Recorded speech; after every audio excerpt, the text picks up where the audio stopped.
Assalamualaikum warahmatullahi wabarakatuh. Bapak Ibu, berdasarkan poin penyesuaian dalam pengisian SKP tahun 2023, maka kita harus mengisi SKP setiap bulan. Bagi Bapak Ibu yang masih terkendala dalam pengisian SKP di bulan Januari dan untuk mengisi SKP pada bulan-bulan berikutnya, bisa mengikuti cara sebagai berikut. Pertama kali kita langsung buka laman e-kinerja, kita langsung login. Seperti biasa, username diisikan dengan NIP kita masing-masing. Kemudian passwordnya adalah sesuai dengan akun MySAP kita. Kita sign in. Kemudian kita langsung tambah SKP. Untuk periode awalnya tanggal 1 Januari, kemudian periode akhirnya adalah tanggal 31 Desember tahun 2023. Kemudian pendekatannya adalah kuantitatif. Kita klik OK. Kemudian kita klik detail SKP dan kita klik tambah RHK. Bapak Ibu bisa menggunakan draft SKP yang telah kita sediakan pada link. Kemudian kita klik SKP guru. Untuk RHK yang pertama, kita kopikan RHK yang nomor 1 terlebih dahulu. Tinggal kita urutkan dari yang paling atas, jenisnya utama, kemudian tinggal kita paste pada kolom RHK dan kita OK. Untuk indikator juga sama, tinggal kita pindahkan dari file Excel, kita klik indikator.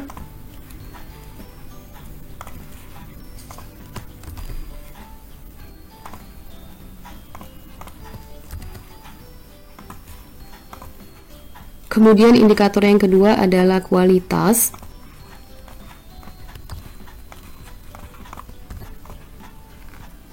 Targetnya 90%.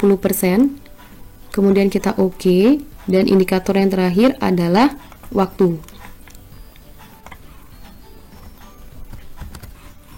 Bapak Ibu, untuk mengisi indikator ini tidak selalu harus 3 indikator diisikan semua, tapi disesuaikan dengan ekspektasi dari pimpinan kita masing-masing. Bisa hanya menggunakan 1, 2, atau 3-tiganya. Kemudian kita tambahkan RHK yang kedua, kita klik kembali tambah RHK. Caranya masih sama Bapak Ibu, kita klik RHK pada nomor yang kedua. Kemudian kita pilih juga RHK pada urutan yang kedua. Kita pilih yang utama, kemudian kita tinggal paste pada kolom RHK dan kita OK. Untuk indikator juga masih sama Bapak Ibu. Yang pertama kita isikan kuantitas.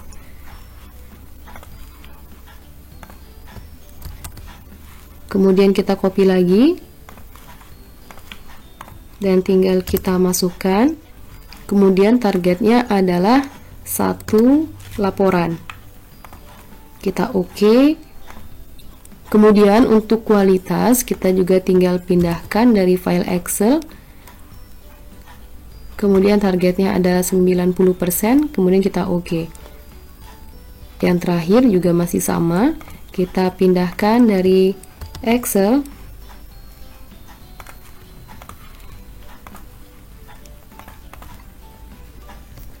Kita salin, kemudian kita isi targetnya adalah 1 bulan, kita OK.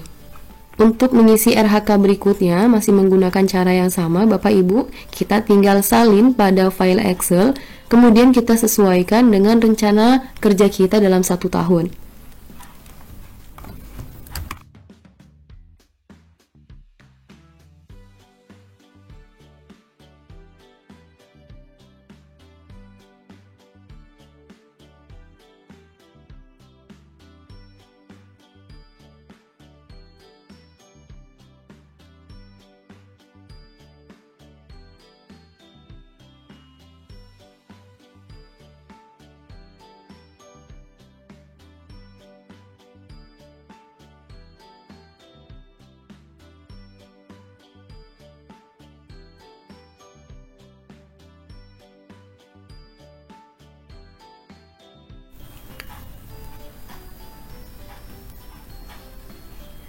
Baik Bapak Ibu, setelah kita selesai mengisikan semua RHK, kita scroll ke bagian paling bawah, kemudian kita isikan sumber daya, skema pertanggungjawaban dan konsekuensi hanya dengan cara yang sama, yaitu memindahkan dari file Excel yang sudah kami sediakan.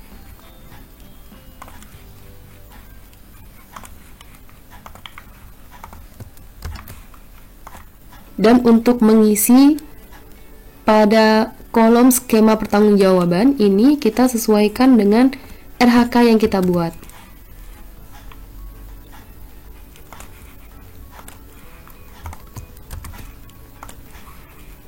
Terakhir adalah konsekuensi dan kita salin kembali. Jika sudah terisi semua pada kolom yang tersedia, kita tinggal klik ajukan SKP. Kita OK. Jika status SKP sudah berubah menjadi pengajuan, maka kita tinggal menunggu kepala sekolah menilai SKP kita pada tahap yang ke-1 ini, Bapak Ibu. Baik Bapak Ibu, setelah pimpinan kita selesai melaksanakan penilaian pada SKP kita di tahap yang pertama, kita kembali melanjutkan pengisian SKP di tahap yang kedua dengan mengklik menu penilaian. Untuk mengisi SKP pada tahap yang kedua ini harus diperhatikan beberapa poin penyesuaian sebagai pembeda dari pengisian SKP di tahun 2022. Bapak Ibu hanya mengisi rencana aksi pada bulan Januari ini adalah RHK yang dikerjakan. Kita pilih bulan Januari, kalau pada tampilan adalah kolom yang kedua, kita klik rencana aksi. Rencana aksi ini tidak harus kita isikan semua Bapak Ibu, jadi dipilih mana RHK yang kita lakukan di bulan Januari. Dan untuk memudahkan Bapak Ibu dalam mengisi rencana aksi, maka Bapak Ibu bisa lihat pada file Excel yang sudah kami sediakan. Dibuka di sheet yang kedua, yaitu tentang pemetaan SKP. Di sini terlebih dahulu kita memetakan RHK apa yang akan kita lakukan di bulan Januari. Misalkan sebagai guru, tugas kita yang utama adalah mengajar. Jadi otomatis setiap hari atau dalam satu pekan kita memiliki tugas mengajar sesuai dengan pembagian tugas mengajar yang telah diberikan di awal tahun. Jadi otomatis Bapak Ibu kita mengisikan rencana aksi untuk RHK dokumen perangkat pembelajaran guru ini adalah setiap bulan. Jadi otomatis waktu penyelesaiannya adalah 12 bulan. Tapi untuk mengisi pada target kuantitasnya kita bisa pilih 2 dokumen atau 1 dokumen tergantung pada pilihan Bapak Ibu masing-masing. Yang penting pada saat pelaporan itu isi pada saat pelaporan itu representatif dari apa yang telah Bapak Ibu kerjakan. Saya di sini mengambil contoh target kuantitasnya adalah 2 dokumen. Maka jadi artinya dalam 1 tahun saya 2 kali melaporkan tentang kegiatan mengajar saya. Saya ingin meletakkannya pelaporan itu adalah di bulan Juni dan bulan Desember. Jadi Bapak Ibu untuk satuan pada bulan Januari adalah dokumen, kemudian bulan Desember adalah dokumen, disesuaikan dengan satuan yang ada pada target kuantitas kita. Jadi kalau kita memilih hanya 2 kali pelaporan, jadi 2 kali juga yang sama satuannya Bapak Ibu, yaitu di bulan Juni dan bulan Desember. Untuk selain 2 bulan itu, yaitu pada bulan Januari sampai dengan Mei, kita harus menggunakan satuan yang berbeda. Bapak Ibu bisa menggunakan satuan draft atau satuan berkas. Yang penting prinsipnya tidak sama dengan satuan yang kita gunakan pada target kuantitas. Jadi ini artinya hanya menunjukkan perkembangan aktivitas yang kita lakukan setiap bulannya sebelum kita melakukan pelaporan. Begitu juga dengan RHK yang lainnya Bapak Ibu. Misalkan seperti poin nomor 2, ini adalah tentang PKG. Jika di sekolah kita hanya melakukan sekali PKG, yaitu di akhir tahun, maka kita nanti hanya mengisikan rencana aksi pada bulan di mana PKG itu berlangsung. Misalkan di sini bulan Desember, dan kita artinya hanya mengisikan rencana aksi hanya pada bulan Desember saja untuk PKG-nya. Kemudian RHK yang ketiga adalah laporan evaluasi belajar. Jika Bapak Ibu setiap bulan itu pasti melakukan evaluasi terhadap proses pembelajaran, baik itu bisa berupa post-test, pre-test, latihan, atau bahkan ulangan, itu bisa kita laporkan atau kita isikan pada rencana aksinya bahwa kita sudah melakukan proses penilaian, yang kemudian nanti dalam penilaian itu kita jadikan satu pada saat pelaporan, yaitu di bulan Juni. Nah, jadi selain pada bulan Juni yang menggunakan satuan laporan, pada bulan yang lainnya seperti tadi prinsipnya dibedakan satuannya. Jadi kita misalkan menggunakan dokumen bisa, yang penting prinsipnya berbeda. Di sini saya menggunakan satuan laporan yang sama dengan target kuantitas, yaitu hanya pada bulan Juni, dan kemudian satu lagi pada bulan Desember gitu. Karena kalau sebagai wali kelas atau sebagai guru itu biasanya membuat laporan evaluasi belajar siswa ketika akan melaksanakan pembagian raport. Jadi hanya kita laporkan pada 2 bulan, yaitu Juni dan Desember. Untuk bulan yang lainnya tadi prinsipnya sekali lagi menggunakan satuan yang berbeda, artinya hanya menyatakan proses yang kita lakukan sebelum akhirnya kita membuat laporan. Untuk RHK yang keempat yaitu laporan pengembangan keprofesian. Jadi Bapak Ibu disesuaikan jika kiranya Bapak Ibu dalam 1 tahun itu mengikuti 1 kali diklat atau 2 kali diklat, ya disesuaikan, berarti target kuantitasnya 2 laporan dan target waktunya 2 bulan, atau minimal misalkan dalam 1 tahun itu 1 kali mengikuti diklat. Jadi artinya pada target kuantitas itu diisikan 1 laporan, kemudian pada target bulannya adalah 1 bulan. Dan ini nanti pastinya tentatif Bapak Ibu, jadi tergantung pada bulan apa Bapak Ibu mengikuti diklat yang diinginkan. Kemudian untuk RHK yang kelima yaitu kegiatan tugas tambahan. Sebagai contoh, saya memilih untuk mengisikan pada target kuantitas adalah 2 laporan, kemudian target waktunya tetap 12 bulan. Jadi artinya saya hanya 2 kali melakukan pelaporan, yaitu pada bulan Juni. Saya isikan di sini satuan yang sama, 1 laporan, kemudian 1 lagi pada bulan Desember, yaitu juga dengan menggunakan laporan. Begitu juga dengan RHK yang lainnya Bapak Ibu. Jadi sekali lagi untuk mengisi rencana aksi disesuaikan dengan aktivitas yang benar dilakukan oleh Bapak Ibu semua. Jadi karena saya menentukan bahwa setiap bulannya saya hanya melakukan proses pembelajaran dan evaluasi, kemudian melakukan tugas tambahan misalkan sebagai wali kelas, maka saya hanya mengisikan rencana aksi pada 3 RHK ini saja. Sedangkan pada RHK yang lainnya adalah tentatif sesuai dengan bulan berlangsungnya kegiatan tersebut. Untuk mengisi rencana aksi, kita pindah pada sheet yang kedua. Di sini sudah kami siapkan draftnya yang bisa dipindahkan pada laman BKN-nya. Sebelumnya kita cari RHK-nya yang sesuai. Yang pertama tadi saya melakukan tugas pembelajaran. Nah, berarti di sini RHK yang pertama.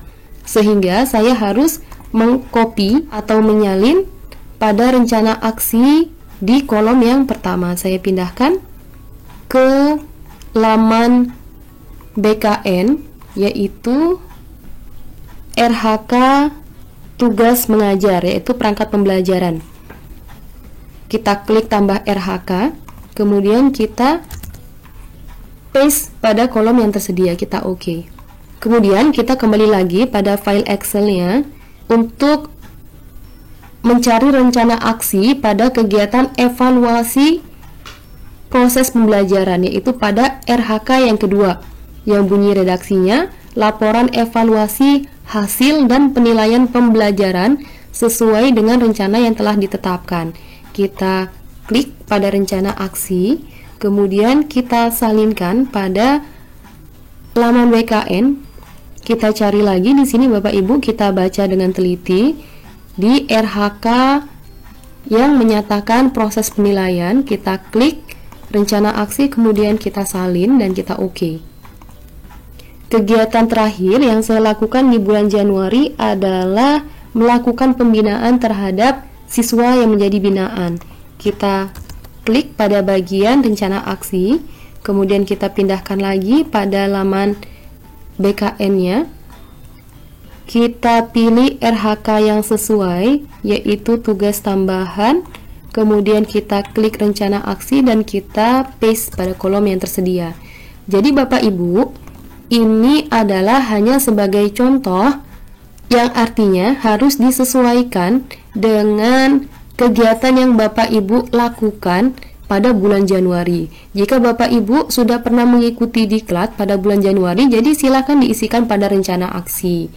Setelah kita memastikan bahwa rencana aksi yang kita lakukan hanya pada bulan Januari ini sudah selesai dilakukan semua, kemudian kita kembali lagi untuk melanjutkan pengisian SKP pada bagian yang lainnya. Kita kembali klik SKP, kemudian kita kembali klik penilaian, dan kita cari lagi tadi bulan Januari.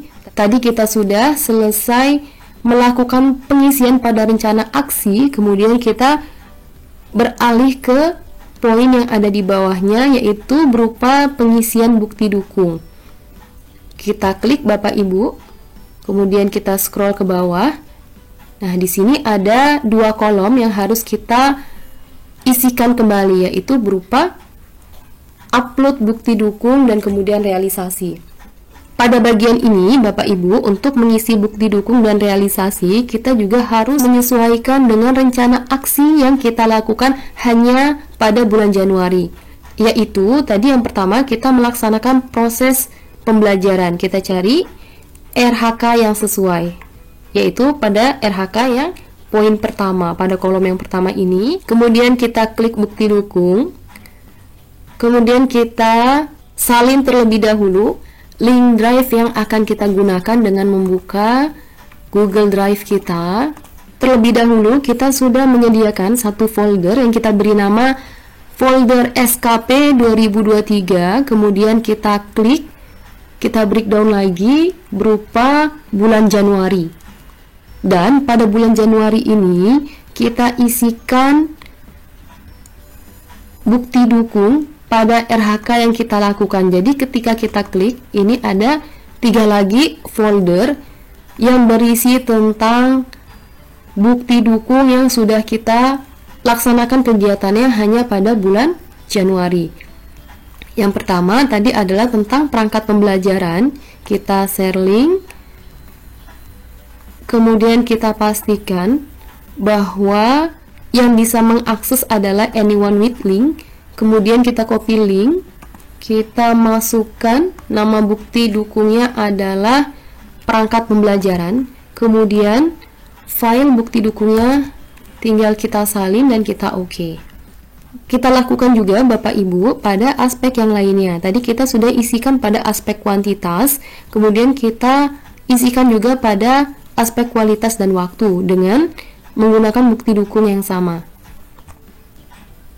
Untuk mengisi bukti dukung ini, Bapak Ibu, ada yang hanya mengisikan pada aspek kuantitasnya saja, tetapi tidak masalah ketika kita ingin mengisikan pada ketiga aspek ini, Bapak Ibu. Jadi kita isikan semua, tidak hanya pada kuantitas. Dan setelah selesai, kita beralih ke realisasi. Dengan cara kita klik edit, kemudian kita beralih lagi ke file Excel. Nah, di sini juga kami sudah menyediakan Bapak Ibu isian realisasi yang nanti akan kita gunakan pada laman SKP-nya. Pada kolom realisasi kita gunakan satu berkas yang kita lakukan di bulan Januari, satu berkas. Kemudian untuk sumber datanya kita gunakan sumber bukti dukung yang teridentifikasi. Ini kita tinggal salin juga ke kolom sumber data, kemudian kita paste dan kita OK. Untuk target kualitasnya masih dengan cara yang sama Bapak Ibu. Kalau pada target kualitas kita gunakan 90%, berarti realisasinya kita sesuaikan. Kemudian untuk sumber datanya adalah bukti dukung teridentifikasi, kemudian kita OK. Kemudian untuk waktunya Bapak Ibu kita hanya gunakan 1 bulan. Jadi untuk memudahkan Bapak Ibu, sebenarnya kita hanya tinggal memindahkan pada draft yang telah disediakan di file Excel. Kemudian kita isikan realisasinya adalah 1 bulan. Kemudian sumber datanya adalah ketepatan waktu. Setelah selesai kita klik OK. Dan jika sudah terisi semua pada ketiga aspek ini, Bapak Ibu, kita kembali beralih pada RHK yang lain yang tadi kita isikan pada rencana aksinya.